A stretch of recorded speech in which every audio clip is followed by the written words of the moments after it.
El aire en la desvencijada mansión de los Sandoval olía a moho y a desesperación silenciosa, un aroma denso que se pegaba a los encajes raídos del vestido de Catalina. Ella, 22 años y poseedora de una belleza que se había convertido en su condena, se mantenía erguida junto a su padre, don Ricardo, cuyo rostro pálido revelaba la mezcla de codicia y cobardía que lo había llevado a ese punto.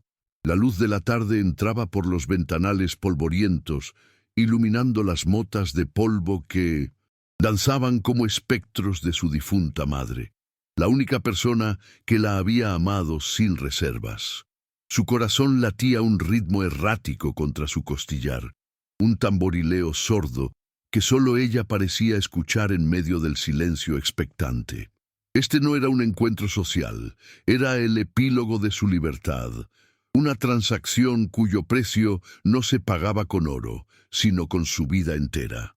Ella ya no era dueña de su destino, sino una pieza en el ajedrez macabro de un padre irresponsable que había dilapidado todo. El orgullo de la familia en negocios turbios y apuestas sin futuro, dejando a su hija como el único activo que le quedaba para saldar la deuda final, un acto de traición que resonaba con la infamia más profunda.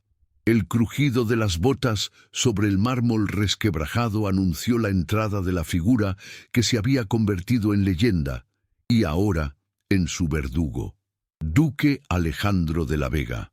Lo llamaban el Sombrio, y el apodo le hacía justicia.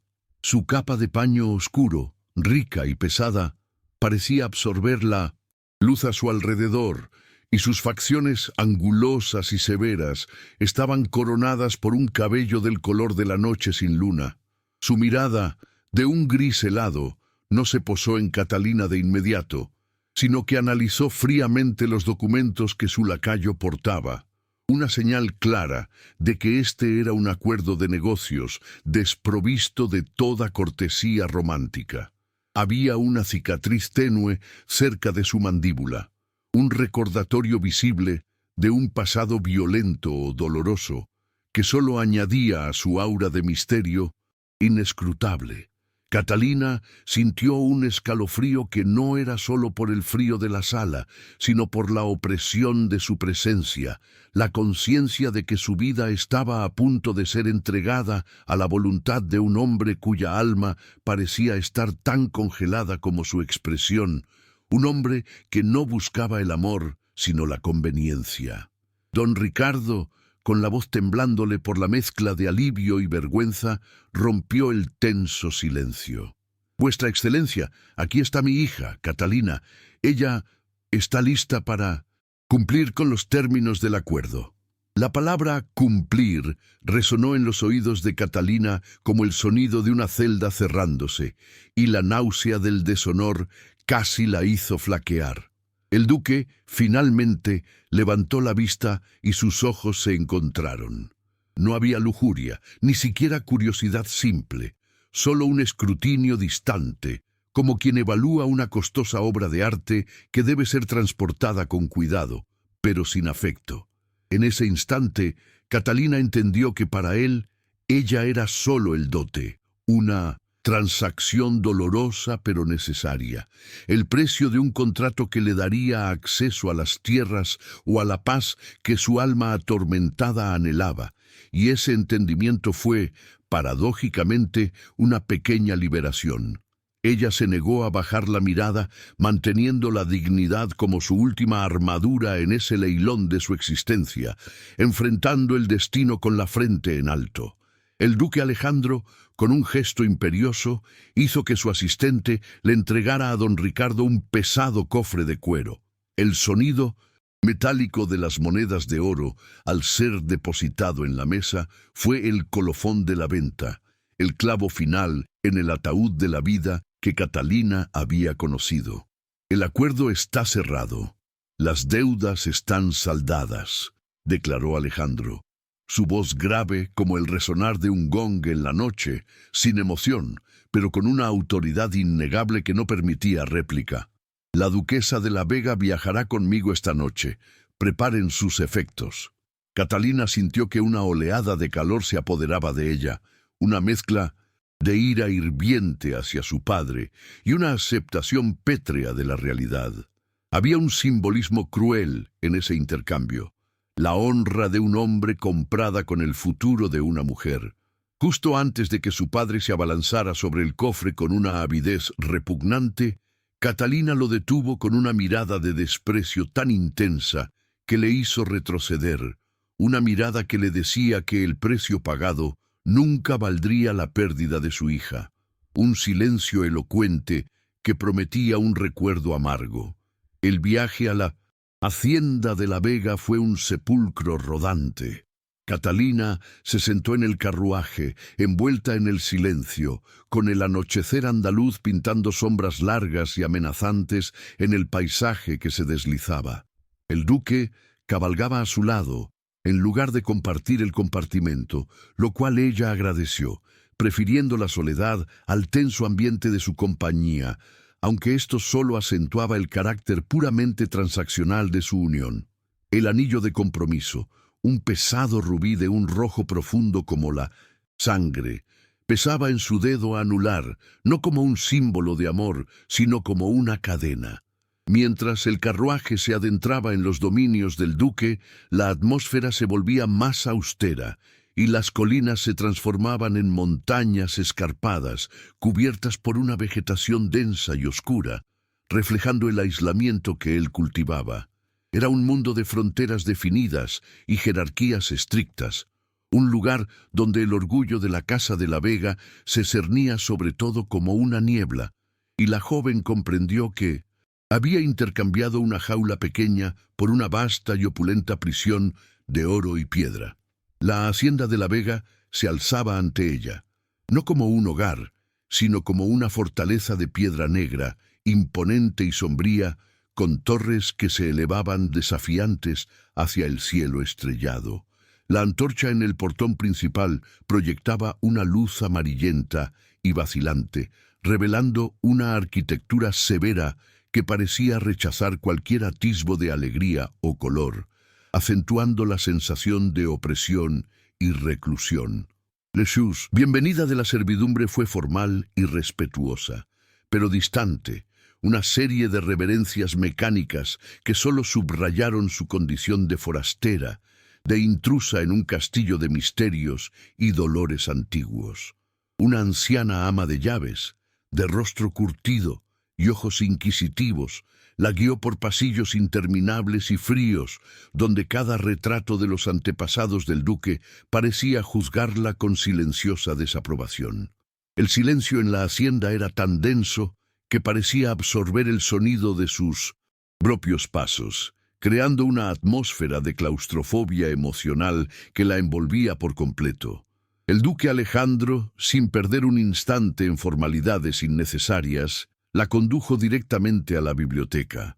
Este era un espacio imponente, con estantes que se elevaban hasta el techo, repletos de volúmenes antiguos y encuadernados en cuero, y un gran escritorio de caoba que dominaba la estancia, simbolizando su poder intelectual y material. «Aquí no hay promesas de pasión, duquesa», dijo Alejandro, su voz baja y grave, resonando en el vasto silencio, su primera frase íntima, aunque distante. «Mi honor me obliga a protegerte, y tu dote nos da un respiro financiero. Viviremos como socios de conveniencia. Yo tendré mi paz, y tú tendrás tu seguridad y un nombre respetable. El matrimonio será en el papel y para la corte. En privado seremos extraños cordiales». Con estas palabras, él puso las cartas sobre la mesa, un contrato emocional tan frío como el documento legal que había firmado su padre, una realidad que, aunque dolorosa, definía los límites de su nueva vida. Catalina sintió el peso de sus palabras, la humillación disfrazada de cortesía, pero también la liberación de una expectativa que no existía. En lugar de llorar, una nueva resolución se apoderó de ella, una dignidad tranquila que la fortalecía. «Comprendido, vuestra excelencia», respondió, su voz firme y sin el menor atisbo de súplica, demostrando una madurez inesperada. Mi respeto por vuestra honra es el que nos une, pero debéis saber algo, nunca he sido un mueble, no soy una deuda, y si acepto este acuerdo es porque mi dignidad me prohíbe convertirme en una carga. Ella le sostuvo la mirada y un atisbo de algo que parecía respeto o quizás sorpresa cruzó los ojos del duque, un destello fugaz que desapareció tan rápido como había llegado. Ese breve momento fue suficiente para establecer el primer punto de conexión, el respeto mutuo que nacería de la comprensión de que ambos eran prisioneros de las circunstancias, unidos por la necesidad y la desgracia. El amanecer trajo consigo una leve esperanza, un tenue rayo de luz que se filtraba a través de las pesadas cortinas de terciopelo. Catalina se vistió con la sobriedad que su nueva posición exigía, pero llevó consigo la armadura invisible de su dignidad, su única posesión inviolable. Al bajar al comedor, se encontró no solo con el duque, que estaba absorto en documentos financieros, sino también con el primer indicio de su adversario. Don Luciano Gaspar, marqués de Alcázar, era el anfitrión no invitado de la mañana. Un hombre de maneras excesivamente pulidas y una sonrisa que nunca alcanzaba sus ojos, un aura de falsa cordialidad que la alertó de inmediato.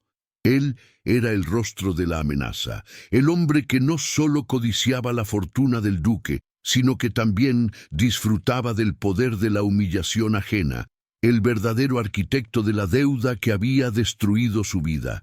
El marqués de Alcázar, don Luciano Gaspar, se permitió un comentario mordaz que destilaba veneno con una sonrisa elegante. Duquesa Catalina, vuestra belleza es un consuelo en esta casa tan austera. Es un alivio ver que el duque ha encontrado, al menos, algo de valor, aunque sea por necesidad financiera. He de suponer que el precio fue justo para tan exquisita joya. La ofensa fue velada, pero brutal. Catalina sintió el ardor en sus mejillas, pero su mente fría le aconsejó mantener la calma. El duque, sin levantar la vista de sus papeles, intervino con una voz que era un latigazo. El precio fue pagado con exactitud, marqués, y el valor de mi esposa es incalculable, una lección que tal vez aprendáis cuando sea demasiado tarde. Fue la primera defensa que él ofreció, no por amor, sino por honor, un acto de protección que resonó en el alma de Catalina. Ella entendió que el marqués era la encarnación de la avaricia que había arruinado a su padre y que ahora buscaba devorar a su marido. Y en ese instante, el enemigo de su esposo se convirtió en su propio enemigo personal, un adversario a quien ella juró derrotar. Si usted está disfrutando de este profundo viaje a través de la intriga de la alta sociedad y ama un buen romance con giros inesperados, suscríbase al canal para no perderse los próximos capítulos y otras narrativas emocionantes. Y dígame en los comentarios de qué ciudad o país está siguiendo esta jornada. Su apoyo marca la diferencia para que podamos traer más historias como esta. La hacienda de la Vega se reveló ante Catalina como un laberinto de soledad y orden impecable, donde cada sirviente caminaba con una disciplina casi militar y la risa parecía ser un sonido prohibido por decreto. Su vida se desarrollaba en un aislamiento dorado, una prisión con vistas a las montañas que contenían la riqueza mineral que el marqués de Alcázar tanto codiciaba, el verdadero motor de esta incómoda unión. Ella pasaba sus días en la vasta biblioteca, buscando consuelo entre los lomos de los libros antiguos, el único lugar donde sentía que podía respirar sin el juicio silencioso de los retratos familiares que la observaban desde las paredes. En esas horas de reclusión forzada, no buscaba novelas, sino volúmenes olvidados sobre leyes, tratados de economía política y, más pertinentemente, libros de contabilidad del siglo pasado, un conocimiento que había adquirido en secreto gracias a su tío, que había sido contador, y que ahora era su única herramienta de supervivencia, su tesoro oculto en 1900 Maro, un mundo que solo valoraba el estatus y la belleza superficial.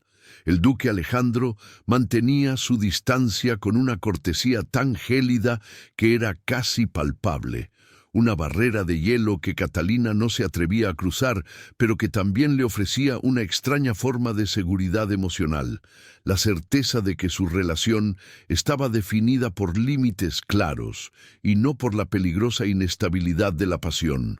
Sus encuentros eran breves y protocolarios, limitados a la cena formal y a las reuniones necesarias, con sus administradores, donde él la presentaba como su duquesa, cumpliendo rigurosamente su rol público, aunque en privado continuaban siendo extraños con un acuerdo contractual. Ella observaba la forma en que él manejaba sus propiedades, la severidad justa con sus inquilinos y la implacable honestidad en sus negocios, un contraste marcado con la rapacidad que había definido la vida de su propio padre. Esta observación comenzó a sembrar en su corazón la semilla de un respeto genuino, una comprensión de que el sombrio no era un monstruo, sino un hombre acorralado por las sombras de su propio pasado y las amenazas externas, un alma marcada por la desconfianza que se había convertido en su defensa más efectiva. Una tarde, mientras ordenaba un estante polvoriento en la sección menos utilizada de la biblioteca, Catalina tropezó con un pequeño y frágil diario encuadernado en terciopelo verde musgo, oculto detrás de un grueso tomo sobre minería andaluza. El corazón le dio un vuelco al reconocer la caligrafía fluida y elegante. Era el diario de su madre, Elena, que supuestamente había sido quemado tras su muerte, una tradición macabra para borrar el rastro de la pena. Las páginas, amarillentas por el tiempo, revelaban los secretos y los sueños de una mujer que había vivido una vida de infelicidad silenciosa, atrapada en un matrimonio sin amor con don Ricardo, pero que, sorprendentemente, guardaba una tierna historia con otro hombre, un amor platónico e imposible de juventud, un hombre noble y honorable que había tenido que sacrificar su propia felicidad por el deber, y que ella describía con una melancolía poética, una conexión del alma que el tiempo no pudo borrar. A medida que Catalina leía, el velo de misterio que cubría a Alejandro comenzó a desgarrarse. El diario de su madre mencionaba a un joven duque Alejandro, no el sombrio, sino un hombre apasionado y herido, cuya primera prometida lo había traicionado por dinero, dejándolo con una cicatriz emocional mucho más profunda que la física. Pero el secreto más impactante era la revelación de que el duque había estado profundamente enamorado de Elena en su juventud, un amor casto que nunca se consumó debido a las convenciones sociales y a la obligación de Elena de casarse con don Ricardo. Ella escribía sobre el profundo dolor de Alejandro al verla infeliz y su promesa a Elena de cuidar siempre de su hija, un pacto de honor que él había hecho en secreto en el lecho de muerte de su madre, un juramento que ahora tomaba la forma de este matrimonio de conveniencia. El duque Alejandro no la había comprado solo por el dote, sino para honrar la memoria de un amor perdido, una deuda de honor que era infinitamente más noble que la transaccionalidad superficial que todos creían, un acto de redención para su alma y la de la mujer que no pudo salvar. Esta revelación actuó como un catalizador en el corazón de Catalina, transformando su miedo en una profunda y compleja compasión. Ya no era solo su carcelero, sino un hombre de honor, un alma atormentada que la estaba protegiendo no solo del marqués, sino del mundo, a costa de su propia felicidad y reputación.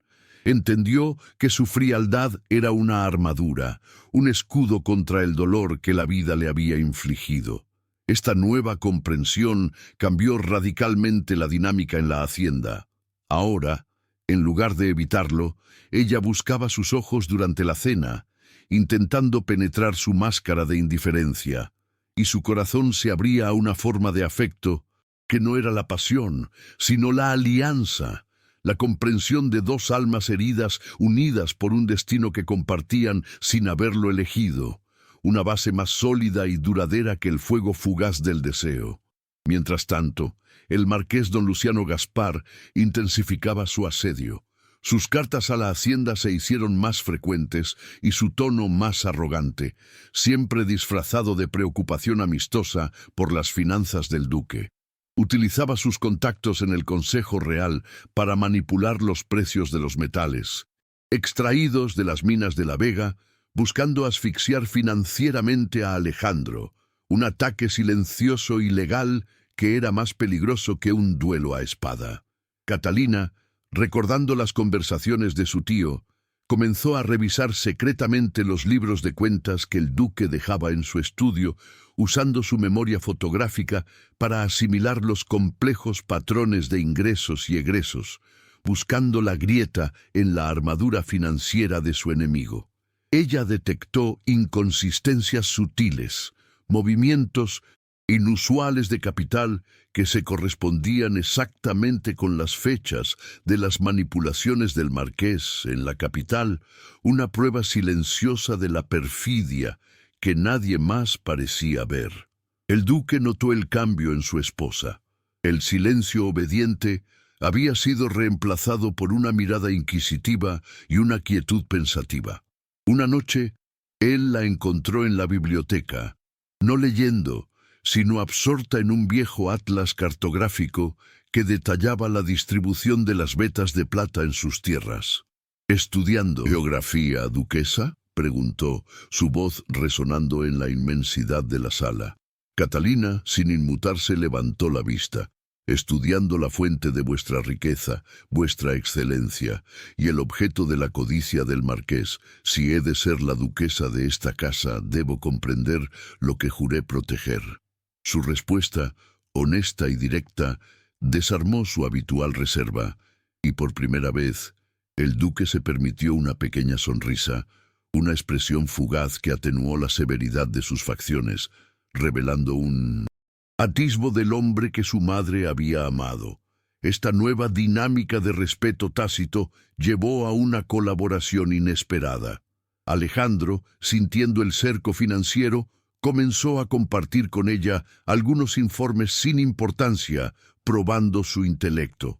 Catalina no solo los leía, sino que ofrecía observaciones incisivas sobre la logística y los costos, demostrando una aptitud natural para los negocios que superaba la de muchos de sus propios administradores.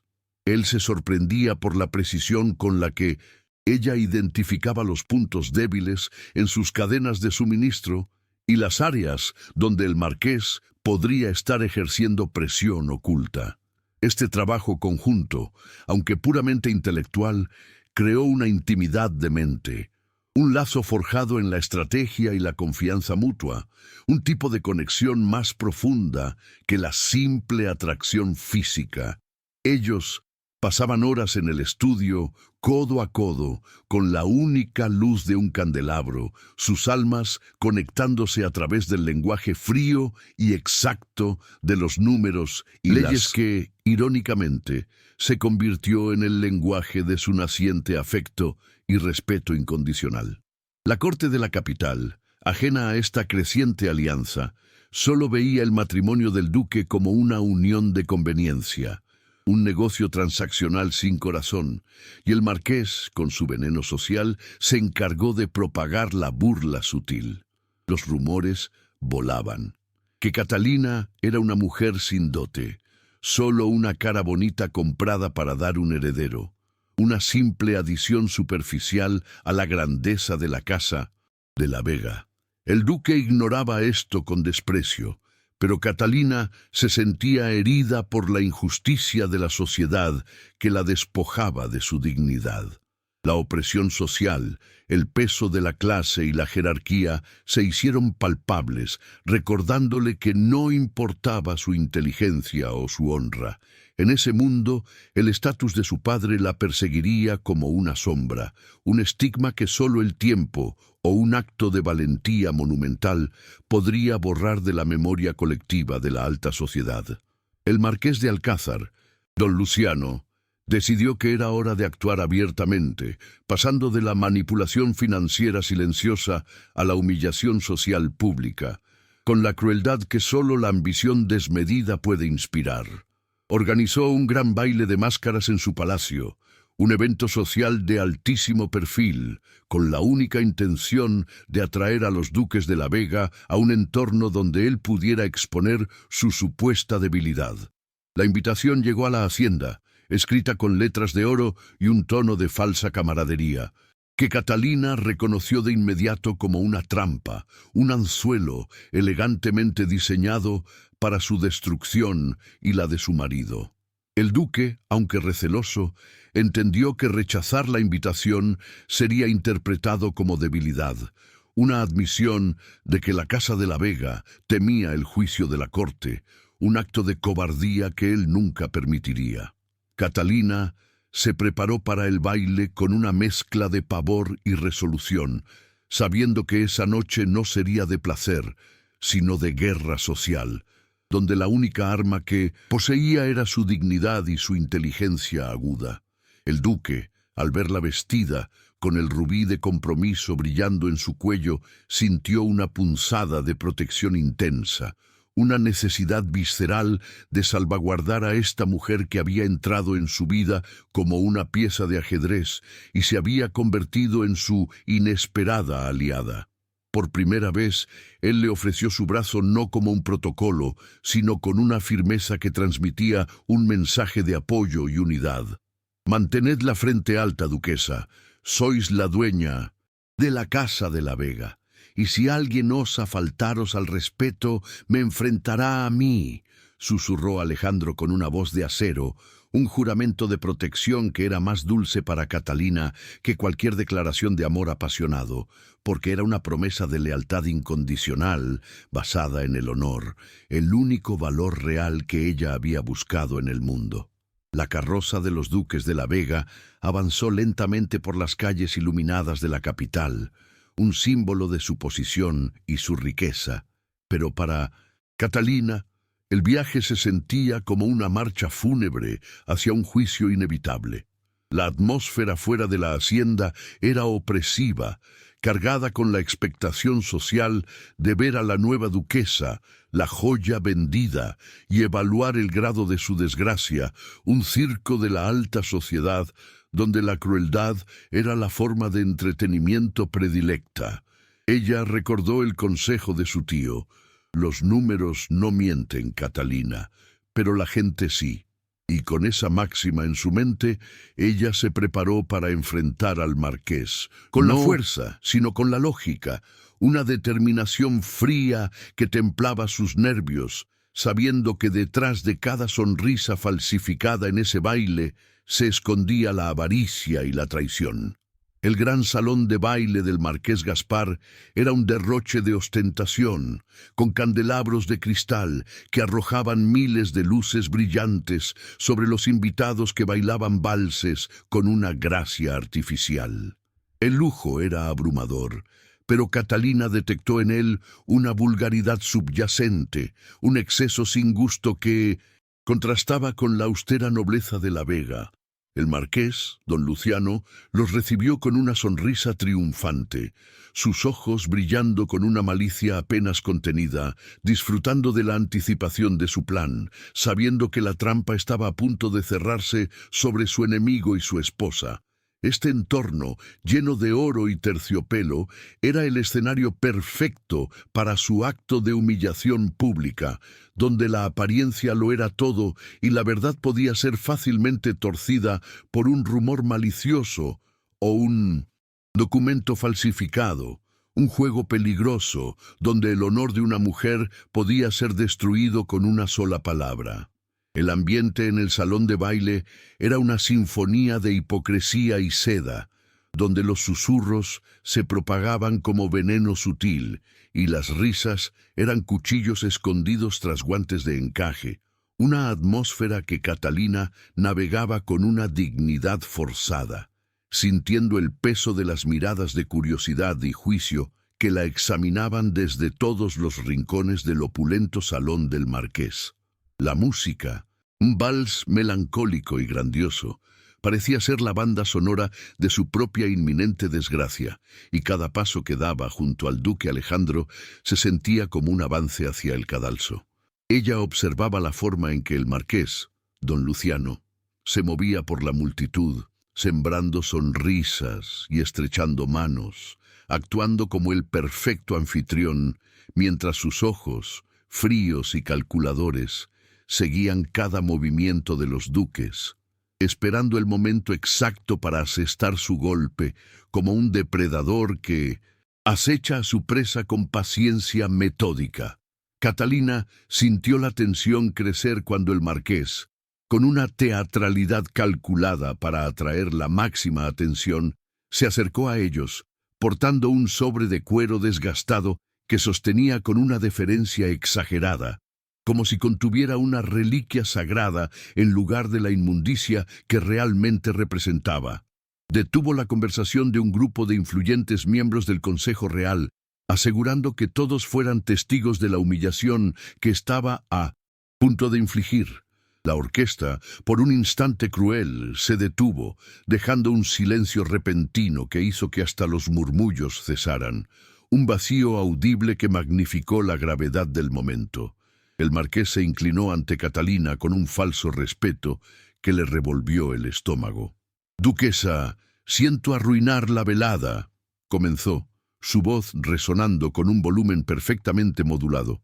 «Pero un asunto de extrema urgencia y lamentable índole financiera me obliga a dirigirme a vuestra excelencia.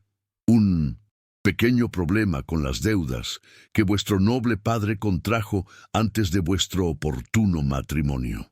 Y luego, con un gesto rápido y dramático, don Luciano desplegó un documento falsificado, un pagaré con la firma forjada de su padre y sellos que parecían auténticos a la luz de los candelabros.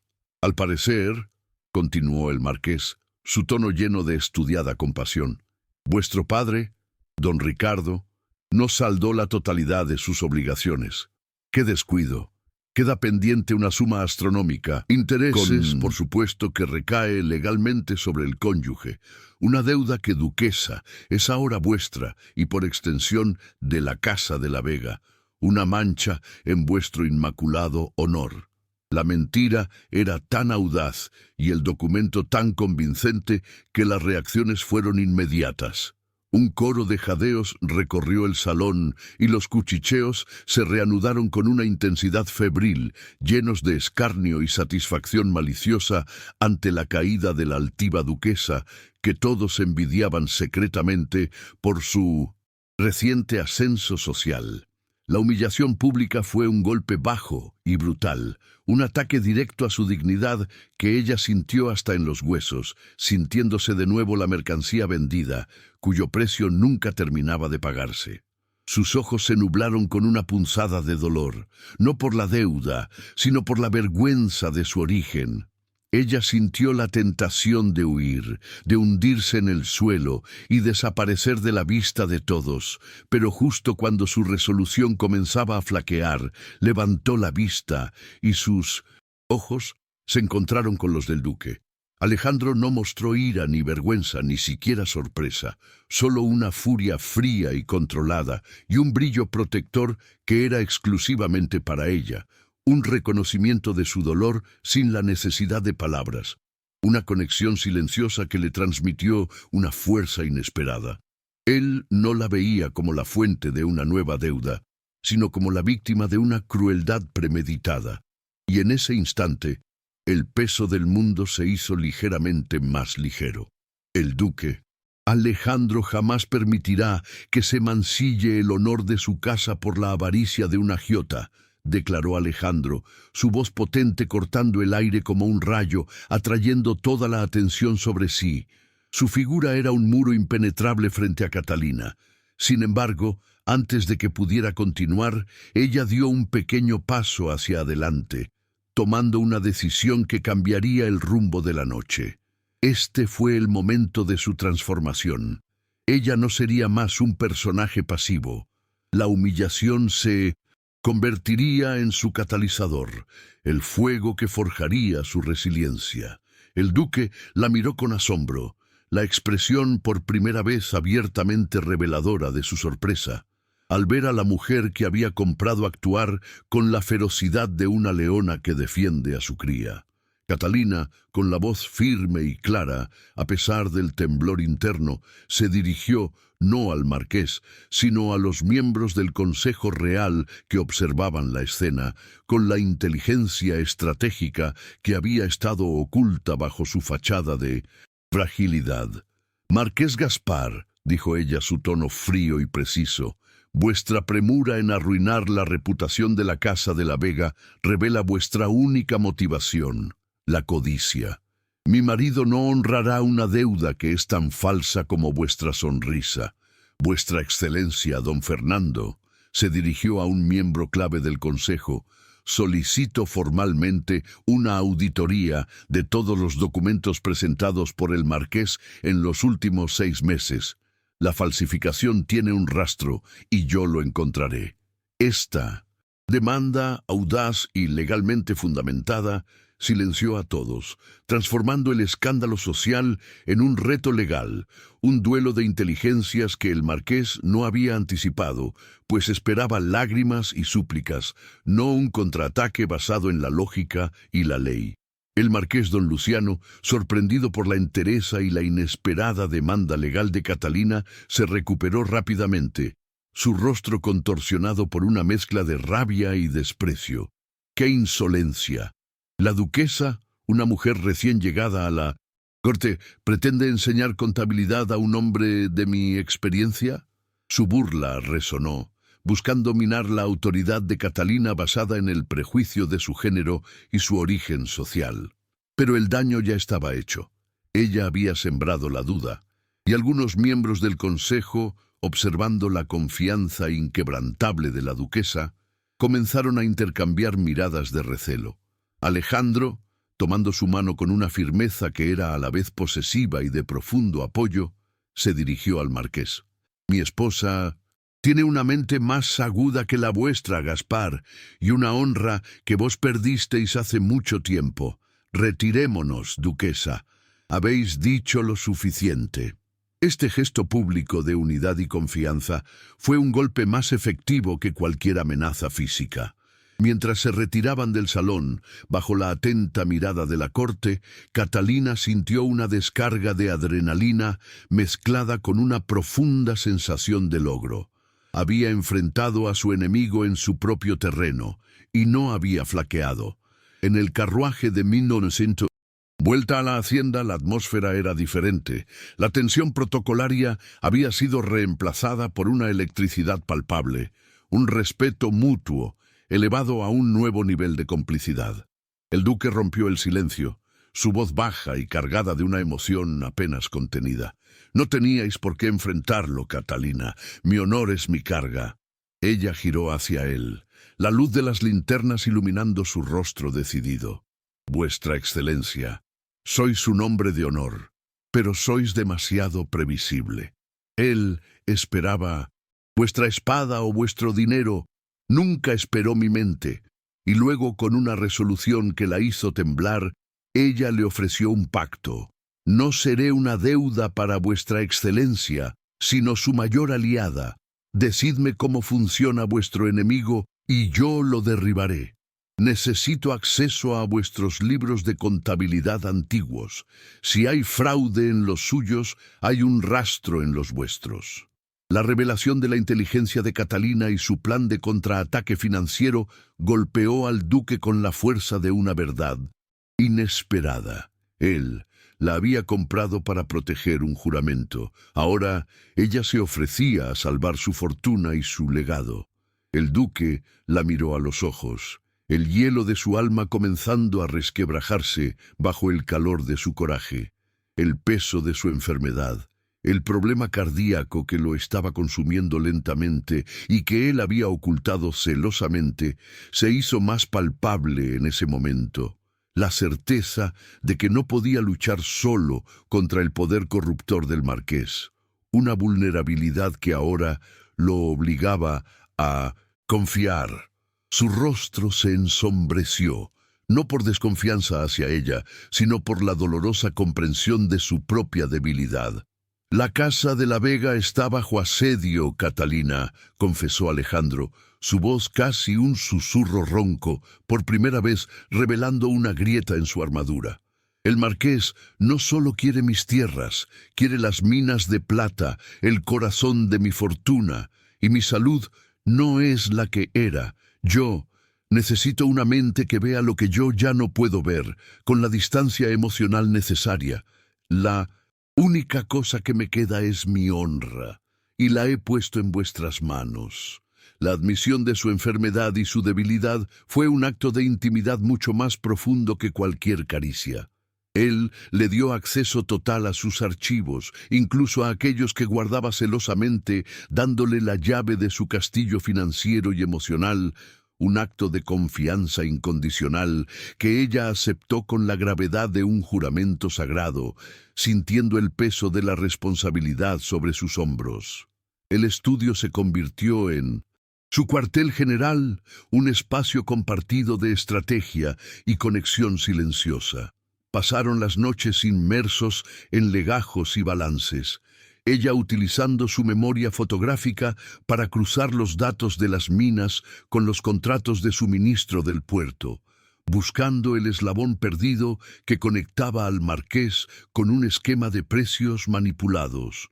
Fue durante una de esas noches, mientras la luz del candelabro parpadeaba, cuando Catalina encontró un libro de contabilidad antiguo, con tapas de cuero raído y un cierre de plata que parecía haber sido manipulado. El libro no era del duque, sino de los archivos más antiguos de su abuelo, catalogado erróneamente. Al abrirlo, sintió una electricidad recorrer sus dedos. Las páginas estaban llenas de anotaciones codificadas, mezclando números romanos con símbolos extraños, un lenguaje secreto que solo un iniciado en las matemáticas podría entender. El duque se acercó a ella, observando el libro con una curiosidad repentina, una chispa de interés que había estado ausente de sus ojos durante años. Él recordó entonces una vieja historia familiar, una leyenda sobre un libro codificado que contenía los secretos de la fortuna familiar, y más importante, la prueba de la traición original. El duque había organizado un gran evento de la corte para celebrar la supuesta victoria del marqués sobre las propiedades del duque, una fiesta de la alta sociedad donde todos los miembros del Consejo Real y los prestamistas estarían presentes. Catalina, sabiendo que el marqués no podría negarse a asistir a su propia celebración, decidió que ese baile sería el escenario del juicio final, el lugar donde la verdad sería revelada al mundo, una estrategia audaz que requería un coraje extraordinario y una mente fría para ejecutarse. Antes de continuar con esta increíble historia de Catalina y el duque Alejandro, quiero hablar un instante contigo. Esta es una de esas narraciones que te harán emocionarse, suspirar y tal vez hasta derramar lágrimas. Acompáñame hasta el final de esta jornada, porque cada giro, cada sacrificio y cada gesto de amor merecen ser vividos contigo. Cuéntame en los comentarios desde qué lugar del mundo estás escuchando este relato. Es hermoso imaginar esta historia llegando a tantos rincones diferentes, uniendo corazones a través de la emoción. Aprovecha y suscríbete a nuestro canal para seguir disfrutando de historias de época, siempre llenas de amor, aventura, intrigas y redención. Aquí cada detalle está pensado para tocar alma y llevarte a viajar en el tiempo.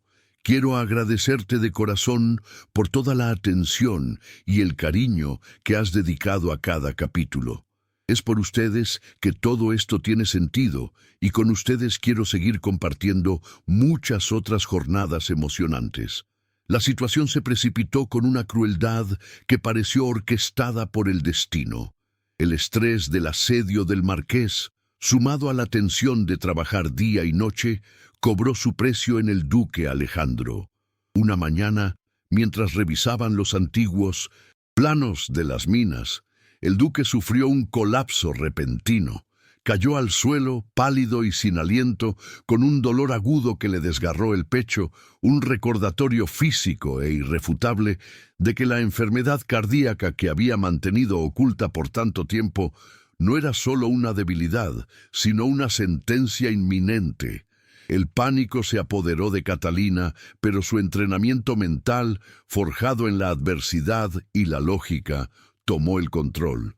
Ella llamó a los sirvientes, coordinó el traslado del duque a su dormitorio y, con una frialdad quirúrgica, envió mensajeros de confianza al médico y a su leal capitán de guardias, asegurándose de que la noticia de la enfermedad del duque no se filtrara a los oídos del marqués, quien sin duda lo interpretaría como el momento oportuno para el golpe de gracia.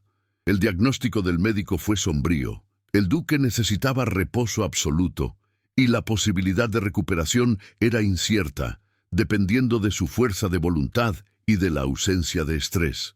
La noticia, aunque devastadora, sirvió para cimentar la determinación de Catalina. Se encontró de repente al mando de la imponente Casa de la Vega una mujer de 22 años con el peso de un legado centenario sobre sus hombros, observada con escepticismo por los antiguos administradores del duque, hombres grises y cautelosos que esperaban verla flaquear y huir. El ambiente en la hacienda se había vuelto opresivo y expectante, con cada sirviente y administrador evaluando en silencio si la esposa comprada tenía la madera para protegerlos de la inminente tempestad, o si era el momento de negociar la paz con el poderoso y despiadado marqués. Don Luciano Gaspar, marqués de Alcázar, no tardó en percibir la debilidad. Aunque la noticia oficial de la enfermedad del duque se había retenido, los rumores de su incapacidad para atender sus obligaciones comenzaron a circular por la corte, llegando a oídos del marqués, quien vio su ventana de oportunidad. Él envió a sus emisarios a la hacienda con 1.200, una oferta formal para comprar la propiedad y las minas, bajo la excusa de salvar el legado de la familia de la inminente ruina financiera, una maniobra que era a la vez un gesto de falsa piedad y una amenaza velada. La propuesta era insultante y deshonrosa, diseñada para presionar a la duquesa a aceptar, prometiendo una pensión para el duque y un refugio para ella, siempre y cuando abandonaran toda pretensión sobre el nombre y la fortuna. Una claudicación total y humillante ante la ambición del marqués. La reunión con los administradores de la Casa de la Vega fue el verdadero campo de batalla de Catalina. Un duelo de voluntades que definiría su autoridad. Sentada en el imponente escritorio de caoba, que antes había pertenecido al duque, sintiéndose diminuta pero vestida con la sobriedad formal que exigía la ocasión, ella enfrentó la sala llena de rostros dudosos. El administrador principal, don Esteban, con un tono paternalista que era más condescendiente que respetuoso, sugirió que la oferta del marqués debía ser considerada seriamente, argumentando que era la única forma de evitar la completa destrucción del patrimonio. Una sugerencia que la enfureció con una intensidad silenciosa.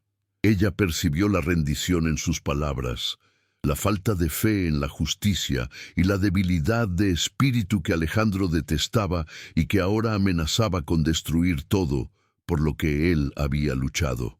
Catalina se levantó de la silla, su figura menuda irradiando una autoridad que contrastaba con su juventud y fragilidad aparente. Su voz, aunque no atronadora, era cortante y clara como el sonido del acero, y resonó en la gran sala silenciando de inmediato los murmullos de los administradores. Ella no les suplicó, les dio una orden. La casa de la Vega no está en venta, y mucho menos para ser entregada al hombre que ha conspirado para arruinarnos. Ella no se limitó a rechazar la oferta. Tomó un legajo de cuentas que había preparado meticulosamente la noche anterior y lo golpeó sobre la mesa con una fuerza inesperada.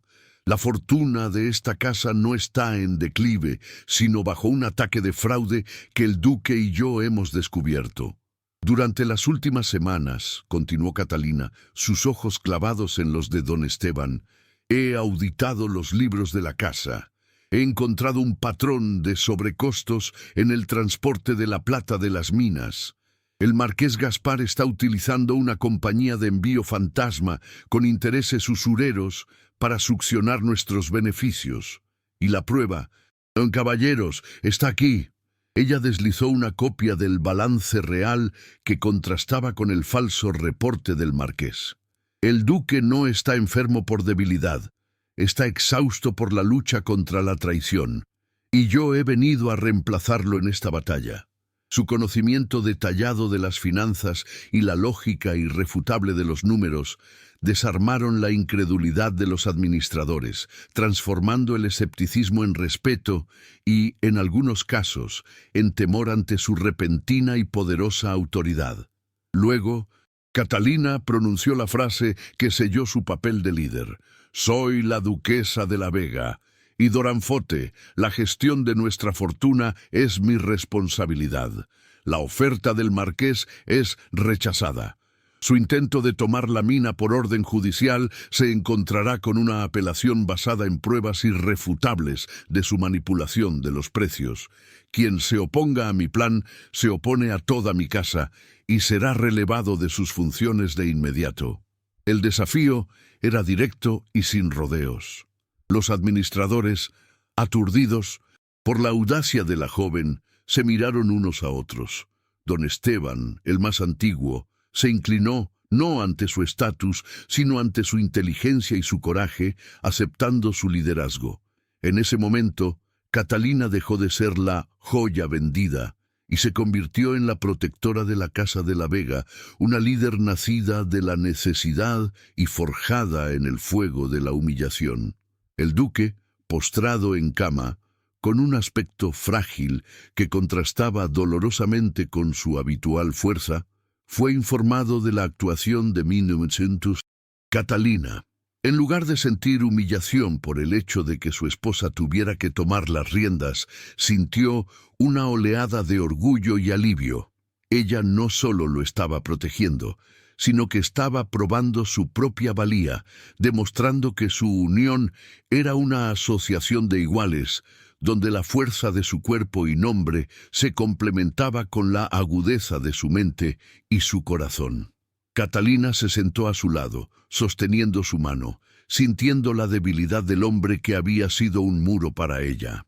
Él la miró, con una ternura que nunca antes le había mostrado, la gratitud brillando en sus ojos grises.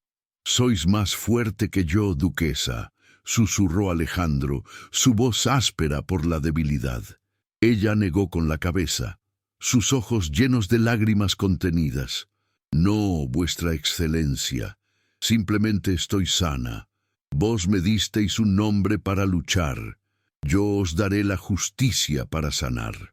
Ella le mostró el libro de contabilidad codificado que había logrado descifrar parcialmente, revelando los primeros nombres y fechas de la conspiración de la familia Gaspar contra los de la Vega, incluyendo el robo de la invención. «Esto es más que dinero, Alejandro. Esto es vuestro legado, vuestra verdad, y vamos a recuperar cada fragmento para que podáis descansar en paz sabiendo que vuestro honor está intacto». Su uso de su nombre de pila por primera vez, un acto de intimidad en el lecho de muerte, fue un juramento de amor y lealtad inquebrantable. La confianza del duque fue total, el acto supremo de su entrega emocional. Él no solo confió en ella con su fortuna, sino con su vida y su honor. «Id, Catalina, usad todo lo que tengáis que usar. Mi reputación, Mi destino está en vuestras manos, y mi corazón también, le dijo, su voz cargada de la emoción del hombre que había finalmente permitido el amor en su vida, un amor basado en la confianza y el respeto mutuo, no en la pasión fugaz. Catalina besó su mano, un gesto de compromiso y juramento. El duque estaba debilitado físicamente, pero fortalecido emocionalmente por la certeza de que su esposa era su única y verdadera aliada, la única persona que había logrado derribar los muros de su desconfianza y sanar la herida de su pasado. El marqués don Luciano, furioso por la humillación de ser rechazado por una mujer de clase media, decidió acelerar su plan de destrucción. Al descubrir que Catalina había encontrado el libro codificado, se puso histérico, sabiendo que ese pequeño volumen contenía la llave de su ruina total. Su siguiente movimiento fue desesperado y cruel, un intento de secuestro.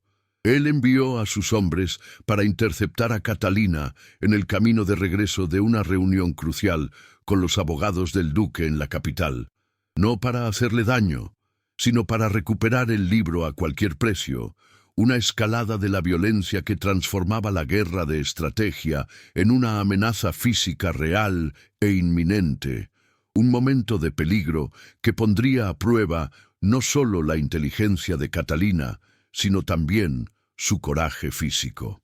Catalina, gracias a su instinto y a la lealtad del capitán de la guardia del duque que desconfiaba del marqués, escapó de la emboscada. Su carruaje fue atacado en un camino de montaña, pero la previsión de Alejandro, que le había asignado su escolta personal, la salvó. El enfrentamiento fue breve y violento, con espadas brillando en la oscuridad de la noche. Catalina, agarrando el libro codificado contra su pecho como si fuera un escudo, presenció la brutalidad del mundo que el marqués representaba, una violencia que no dudaba en usar contra una mujer. Este evento solidificó aún más su determinación. La justicia para el duque ya no era solo una cuestión de honor, sino una necesidad de poner fin a la crueldad de don Luciano. La necesidad de un golpe final y definitivo se hizo urgente. Catalina y el leal capitán, con el duque gravemente enfermo, decidieron que el escenario para el enfrentamiento final debía ser público y legal, un lugar donde el marqués no pudiera usar la fuerza bruta o la manipulación oculta. El duque había organizado un gran evento de la corte para celebrar la supuesta victoria del marqués sobre las propiedades del duque, una fiesta de la alta sociedad donde todos los miembros del Consejo Real y los prestamistas estarían presentes. Catalina, sabiendo que el marqués no podría negarse a asistir a su propia celebración, decidió que ese baile sería el escenario del juicio final, el lugar donde la verdad sería revelada al mundo, una estrategia audaz que requería un coraje extraordinario y una mente fría para ejecutarse. Catalina pasó los días siguientes perfeccionando su estrategia, memorizando los códigos del libro y preparando los documentos legales que probaban la ilegitimidad del título de don Luciano. Su objetivo era transformar la humillación que había sufrido en un triunfo público, exponiendo la bajeza del marqués ante la misma sociedad que había presenciado su deshonra. Su determinación era inquebrantable, y la imagen del duque, sufriendo en su cama, era su única motivación. Ella se convirtió en la sombra del duque, hablando en su nombre con una autoridad que nadie se atrevía a cuestionar, una fuerza silenciosa que se preparaba para desatar una tormenta de justicia social y legal que arrasaría con la falsa fachada de respetabilidad que el marqués había construido con mentiras y crímenes. El día del baile de celebración del marqués, Catalina se vistió con la mayor de sus galas, el mismo vestido que había usado en su humillación anterior, un acto simbólico de resistencia y desafío, adornado solo con el rubí de compromiso que ahora sentía como un símbolo de su alianza y su amor. Ella no llevaba armas, solo la verdad y la lógica de los números. Antes de partir, entró al dormitorio del duque. Él estaba pálido y débil, pero sus ojos brillaban con una fe inquebrantable en ella. Ella le mostró el libro codificado. Hoy vuestro honor será restaurado, Alejandro, y el nombre de vuestra madre será vindicado. Él sonrió, un gesto de pura rendición. Id, mi duquesa, haced lo que debáis. Os espero. Fue una declaración de amor silenciosa, la promesa de un futuro que solo la victoria podría garantizar, una escena de intimidad profunda que trascendía lo físico, una unión de almas forjada en la batalla por la justicia. El salón de baile del marqués don Luciano Gaspar, el mismo escenario de la humillación de Catalina semanas atrás, se había transformado en un templo de la arrogancia y la ostentación. La fiesta era un despliegue obsceno de riqueza, organizada bajo la falsa premisa de celebrar el acuerdo por la transferencia de las minas del duque de la Vega al marqués, una victoria anticipada que don Luciano ya saboreaba con una satisfacción cruel. El aire estaba cargado de la expectación de la alta sociedad que esperaba el anuncio oficial de la ruina de los de la Vega. Catalina entró sola, vestida con un terciopelo oscuro y coronada por la dignidad inquebrantable que ahora era su armadura más fuerte, el rubí de compromiso brillando sobre su pecho como un faro de desafío. El marqués, al verla, se acercó con una sonrisa depredadora, asumiendo que había venido a suplicar piedad o a firmar la rendición final. «Duquesa, qué placer verla», dijo don Luciano con su habitual falsedad empalagosa, su voz baja para que solo los más cercanos escucharan, pero lo suficientemente alta para sembrar la burla.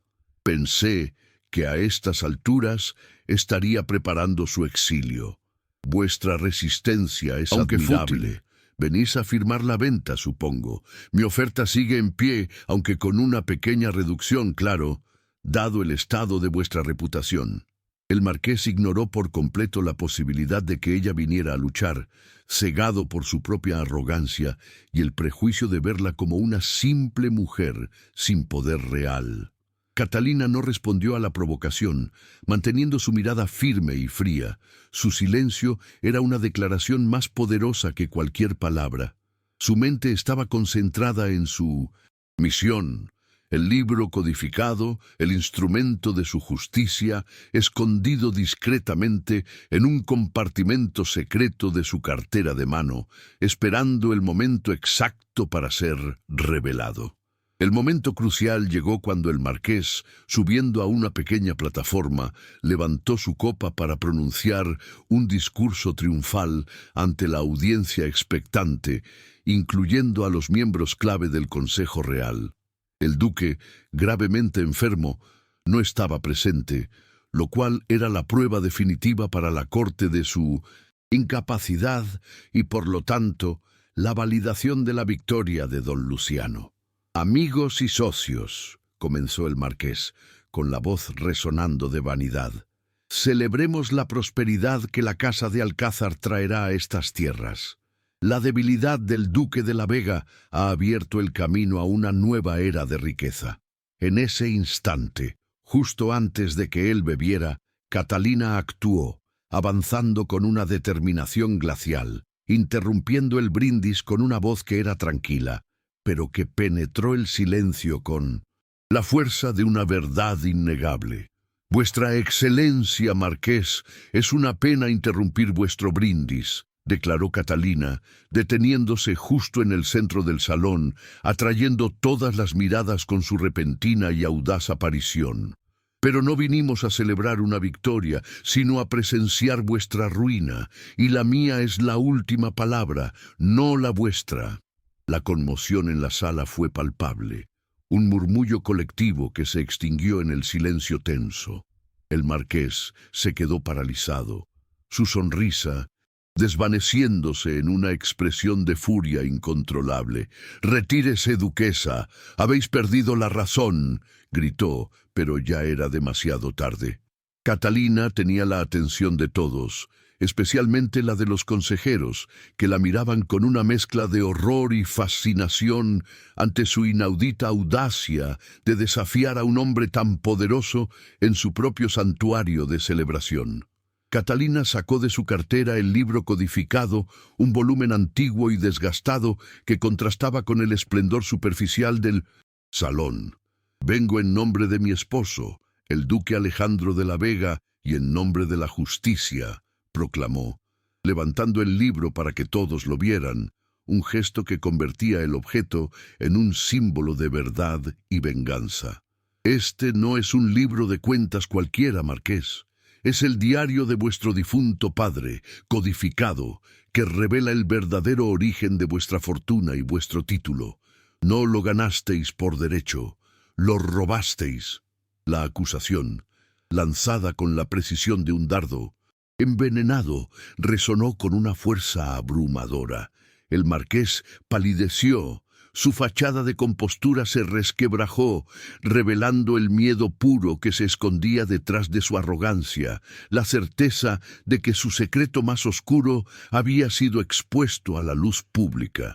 El duelo se transformó en una lectura de la verdad. Catalina no se contentó con la acusación.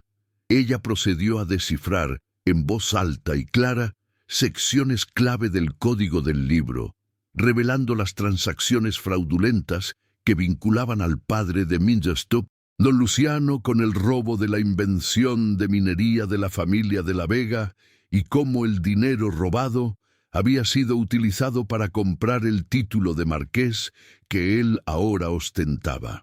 Los números, fríos y exactos, contaron una historia de traición que databa de décadas, probando que el marqués no solo era un agiota, sino un usurpador cuya fortuna se había construido sobre la base de un crimen original. La multitud pasó de la burla a la estupefacción y finalmente a una indignación silenciosa, mientras el pilar de la respetabilidad del marqués se desmoronaba en tiempo real, escena por escena, con la claridad irrefutable de la contabilidad. El marqués don Luciano, al verse totalmente expuesto, perdió el control de la situación. Se abalanzó sobre Catalina en un arrebato de rabia y desesperación, intentando arrebatarle el libro, un acto de violencia que rompió el protocolo social y confirmó su culpabilidad ante los ojos de todos. En ese momento, la lealtad de la guardia del duque, que Catalina había apostado discretamente en la sala, se hizo evidente. El capitán y sus hombres intervinieron de inmediato, inmovilizando al marqués. La violencia se transformó en orden. Los miembros del Consejo Real, que habían presenciado toda la escena, se reunieron en un círculo apretado, ya sin lugar a dudas. La evidencia, el colapso emocional de don Luciano y su intento de agresión, eran pruebas ineludibles de su culpabilidad, que superaban cualquier manipulación legal que él pudiera haber tramado. Caballeros del Consejo, el libro de contabilidad es la prueba de su origen ilegítimo, la base de sus crímenes contra la Casa de la Vega y contra muchas otras familias que él ha arruinado, declaró Catalina con una autoridad moral que la elevaba por encima de su enemigo, con la fuerza de la verdad en su voz. Solicito que su título sea revocado de inmediato, que su fortuna sea confiscada para pagar las deudas legítimas que él ha creado y que sea juzgado por fraude y usurpación.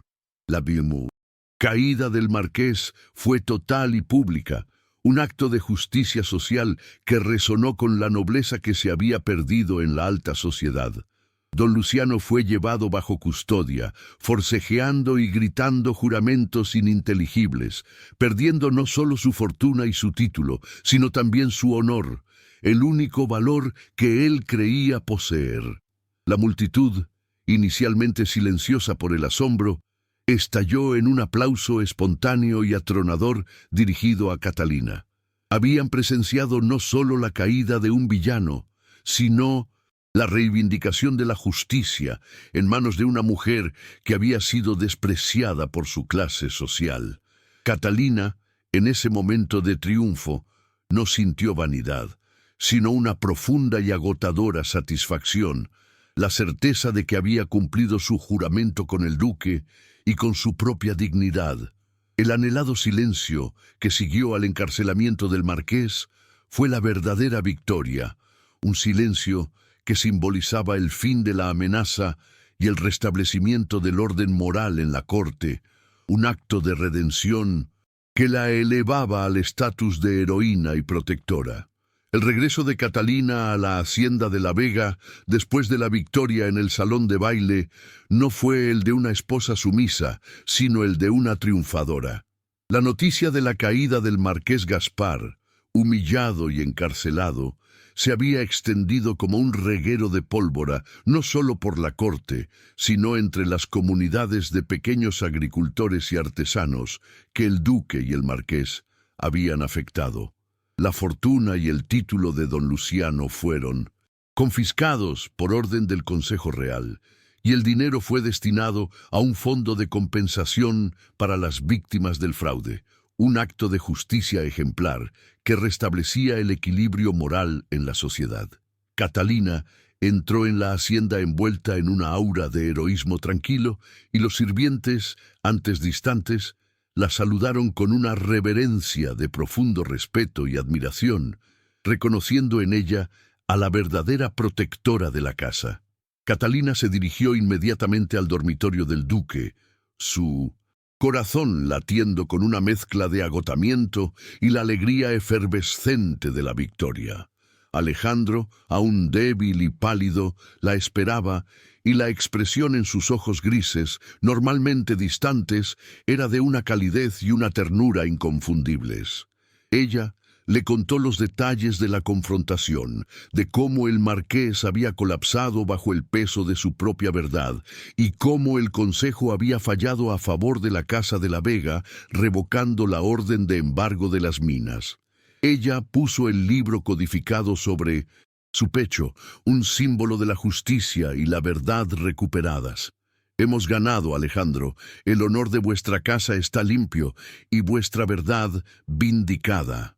El duque cerró los ojos y una única lágrima de alivio y gratitud se deslizó por su mejilla, la primera señal de que el peso emocional que lo había estado consumiendo se había levantado, permitiendo que la cura física comenzara su trabajo. La confesión del duque fue un susurro de redención. Me salvasteis, Catalina. No solo mi fortuna, sino mi alma. Me hicisteis volver a creer en la honra y en la lealtad, valores que creí perdidos para siempre después de la traición de mi pasado. Él le tomó la mano, besándola con una devoción que no tenía nada que ver con la cortesía, sino con un amor profundo y recién descubierto. Te compré por un juramento, pero te ganaste mi vida y mi corazón. Este fue el momento de la unión, donde su amor se basó en una inquebrantable asociación de iguales, un reconocimiento mutuo de la fuerza del otro. La enfermedad del duque, el dolor que lo había estado matando, se reveló como la metáfora de su desconfianza. Al confiar plenamente en Catalina, la herida emocional se cerró, permitiendo que su cuerpo comenzara a sanar, marcando el inicio de su recuperación, una redención completa y merecida. El duque, recuperado totalmente de su enfermedad unas semanas después, y Catalina se dedicaron a consolidar su victoria, no solo para su beneficio, sino para el de la comunidad. Ellos tomaron la vasta fortuna recuperada del marqués, junto con una parte de las ganancias de las minas de La Vega, y establecieron el Fondo de Caridad de La Vega y Sandoval, un banco social innovador que ofrecía microcrédito a bajo interés y educación financiera a los pequeños agricultores y artesanos de la región. Era una reforma financiera radical, una respuesta directa al sistema de usura y deuda que el marqués había utilizado para oprimir a los pobres y que casi los destruye a ellos. Catalina, como la mente maestra, detrás de esta iniciativa, fue reconocida no solo como duquesa, sino como una reformadora social, usando los números y la ley para crear un cambio palpable, un legado de justicia que trascendía el simple romance.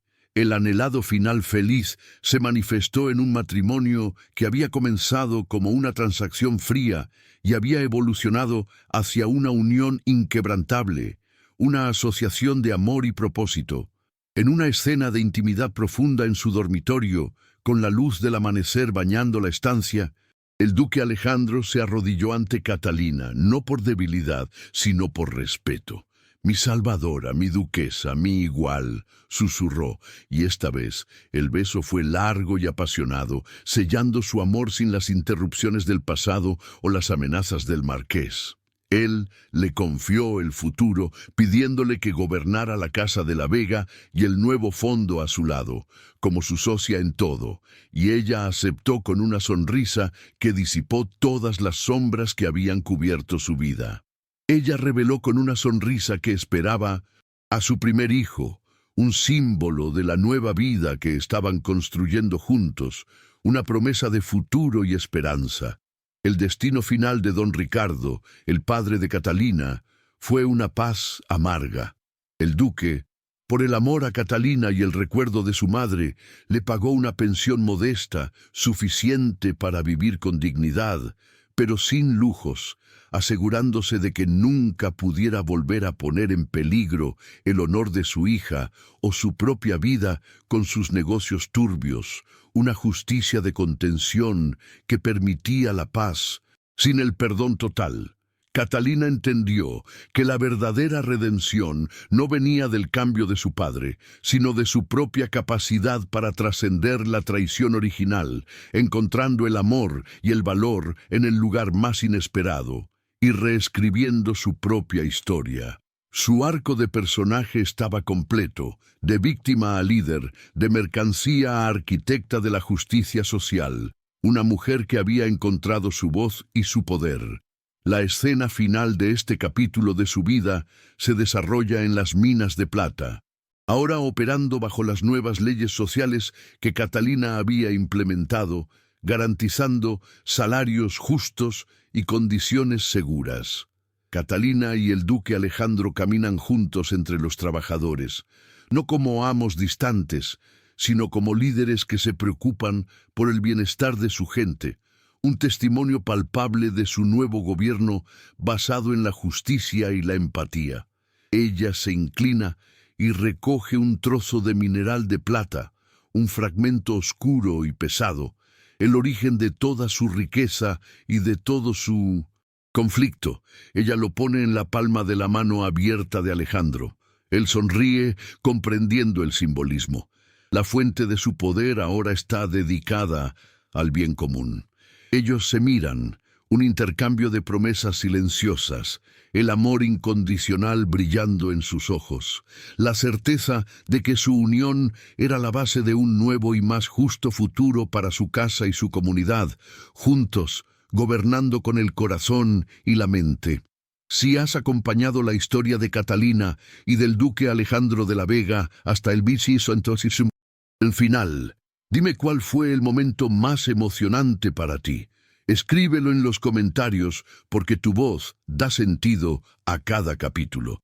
Aprovecha para suscribirte a nuestro canal y seguir disfrutando de romances de época llenos de amor, drama y emoción. Gracias de corazón por haber vivido esta travesía conmigo. Muy pronto volveremos con una nueva historia que tocará tu alma.